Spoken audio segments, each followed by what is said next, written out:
What's going on, everyone? My name is There Were Dragons, and today I'm going to be showing you how to make a trap lead just like this.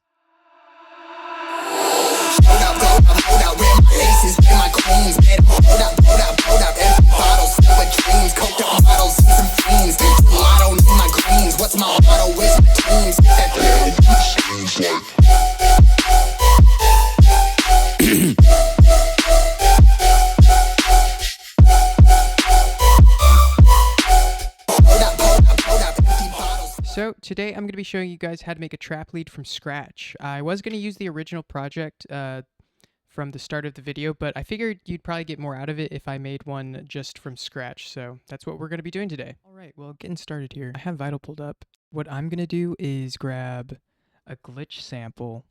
I have just the default preset loaded up. What we're going to be doing is playing with wavetables and seeing how we can kind of edit them, modulate them to get a whole new sound out of them, you know? So what I like to use for my glitch samples is this sample pack Project X by Oversampled. Like, these are pretty insane. So I try to look for one with a lot going on throughout the entire thing. Like, that could be cool. So whatever kind of glitchy thing you want to use, I'm actually working on a sample pack myself, so stay tuned for that.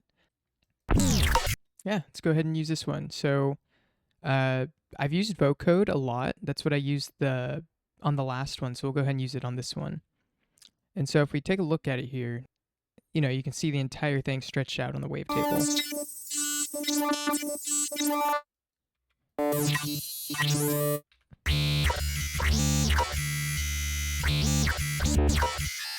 So there's a lot of those tonal things that we're really looking for. That's sick. So now that we have the wavetable, hopefully you have one that really fills up every single space.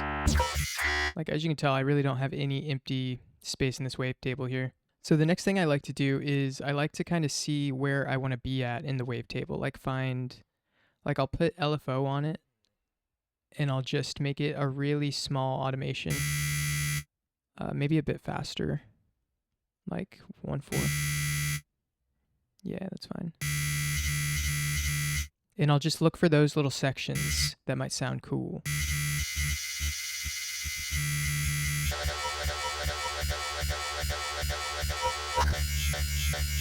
Oh, that sounds sick.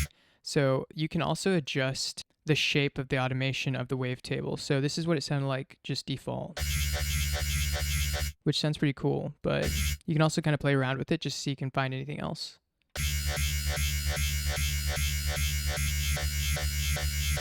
Like, honestly, you could have just 2 different drop sections just with that. You know, it's pretty sick. Might go with that for now. The next thing I like to do is I like to put another LFO on the level, and I'll make this go all the way up from here. I'm actually going to reshape this one as well to get just maybe a better shape, and I'll also put that to 1/4. And you can also just, you know, based on your own preference, you can make the shape something else.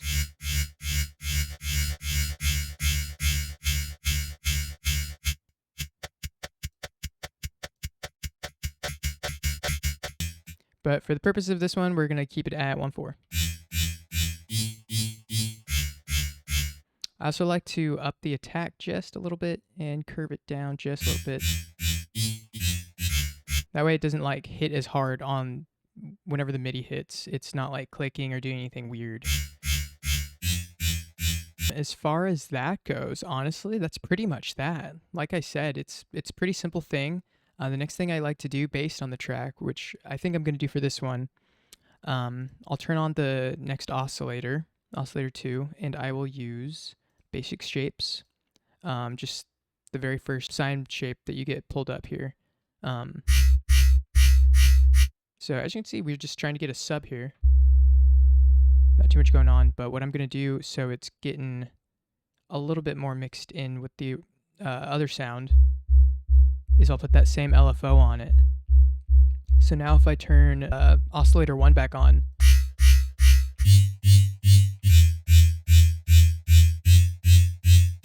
So yeah, already that's sounding pretty sick, I would say. The only other thing we need to do from here, what I like to do is I like to add chorus.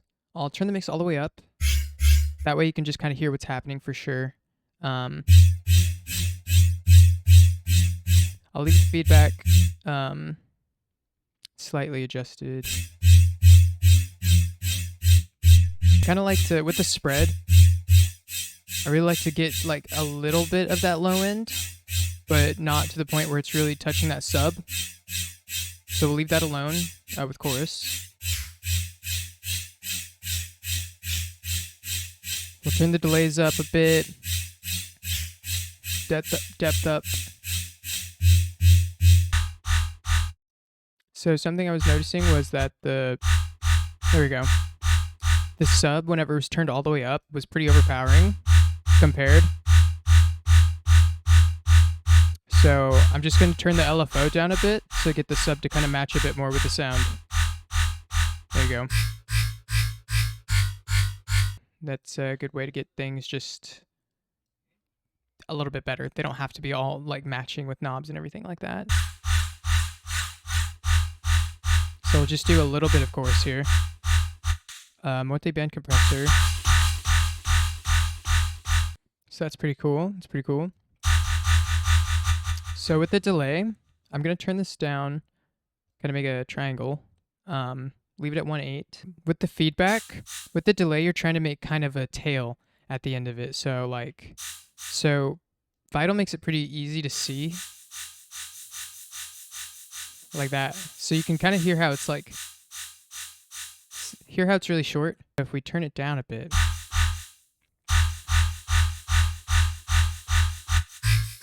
you can hear kind of a tail. Kind of want less though. There you go. And then I'll add distortion as well.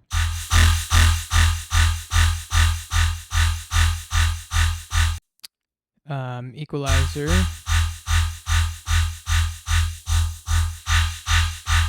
And then we'll go ahead and add a filter here as well.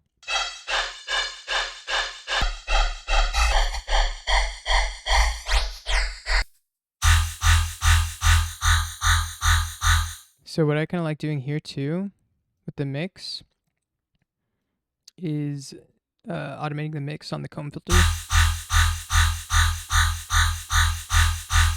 And then also I might with LFO1 slide this on there.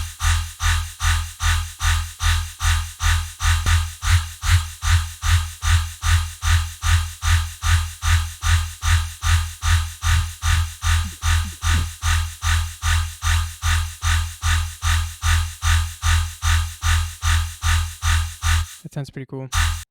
God, that's pretty sick. And this is all before this is all just within Vital, which is kind of cool. So with the phaser, I like automating the mix on this as well.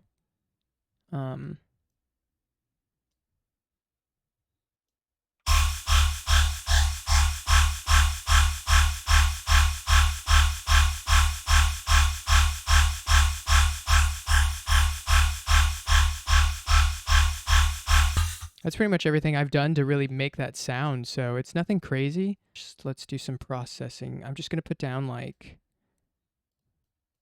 let's see. Let's put it down on like E. I'm going to go ahead and add saturator.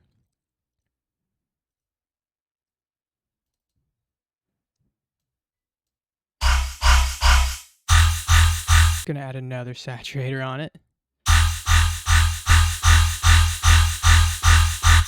Gonna add OTT. Okay, cool. And then I'm gonna add an EQ on this. So right here is gonna be where a lot of those harsh frequencies are. So I'll kind of put these down a bit so it's not as harsh. Then I'll up the highs to make up for it. This is also kind of a low muddy range, and we want to make room for the kick and snare, so we'll go ahead and dip that down.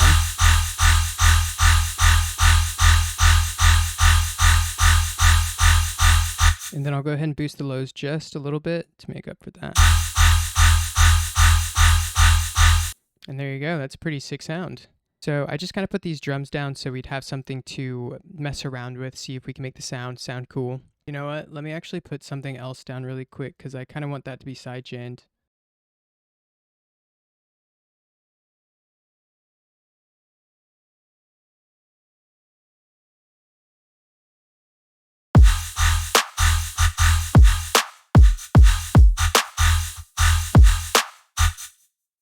Hey, that sounds pretty sick.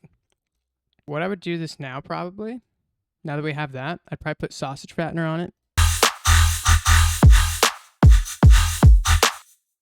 God, that sounds pretty sick, dude.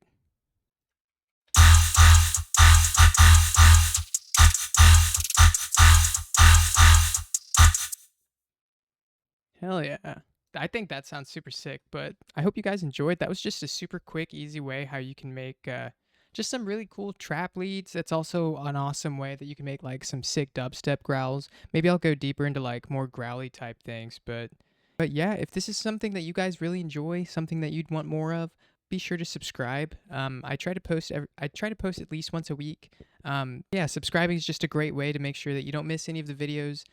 Be sure to hit the little bell icon so you get notified whenever I upload. But yeah, that's really all I have for now. Hope you guys are eating well, drinking well, and sleeping well, and I will catch you in the next one.